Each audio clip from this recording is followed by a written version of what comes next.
Dr. David Daniels was a psychologist and very prominent early Enneagram thought leader. And he co-founded the narrative Enneagram, which is the school that I'm trained in. He worked with Helen Palmer to develop that. And so Helen Palmer is a really, really prominent name in the Enneagram community. And he was kind of like her business partner in starting the narrative Enneagram. But he talks about the 5 A's of transformation. And so I dropped a link to like his work around that. But the idea is that there are kind of these steps. Once we gain the awareness of what we're doing, Dr. David Daniels has a really great kind of like step-by-step guide for what to do when those things come up and how to work through them. It's awareness is the first one. Obviously, we have to be aware of what's happening. And then it's acceptance. We have to truly accept that it's here and that it's happening, right? That it's part of our reflexive nature, it's part of our unconscious habits. We could be aware of something, but be in kind of like denial of it. Like, oh, well, I'm only doing that because X, Y, and Z. So there's this acceptance that has to happen. We're like, okay, I'm owning it. This is my unconscious patterning.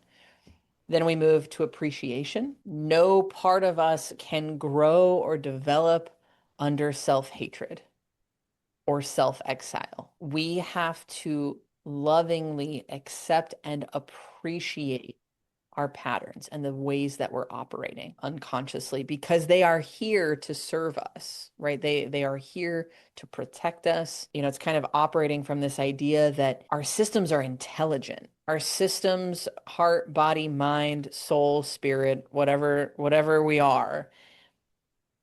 wouldn't continually do things if they weren't helpful on some level. That doesn't mean that we're always doing the most helpful things, but we're doing what we know how to do in order to keep ourselves safe. And this kind of appreciation allows us to come to whatever pattern we're facing and really allow it to be transformed instead of just kind of like contorting ourselves with this like self-improvement kind of spirit, right?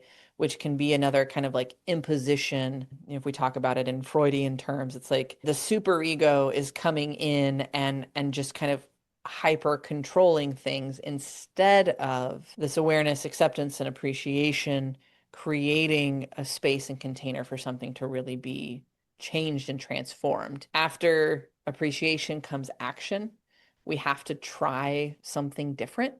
We have to take action to create in ourselves the capacity to do something other than what we've done in the past. The word I always use is practice. We have to have some other kind of practice. Maybe that's contemplative practices. Maybe it's literally practices around knowing what you want to eat for dinner, right? Like maybe you don't actually know, but you're going to practice saying Mexican food or I don't know, Thai food or some whatever kind of food you actually like or want to try, etc. And then Dr. David Daniels uses adherence as the 5th A. It's not a one-time action. We continually do both the action and this entire 5A process in order to see things shift and change in our lives. I did a whole teaching series about this on Instagram many years ago, and I got a little spicy and I decided to add my own A to it. So I have a 6th A, which is assistance. We can't do this work without other people's help. We have to be in relationships with people who are supporting our growth and development. And that's the only way we can continue to do it. So whether that's in a community or you have a therapist or a coach or what have you, you have somebody who is supporting you through the process.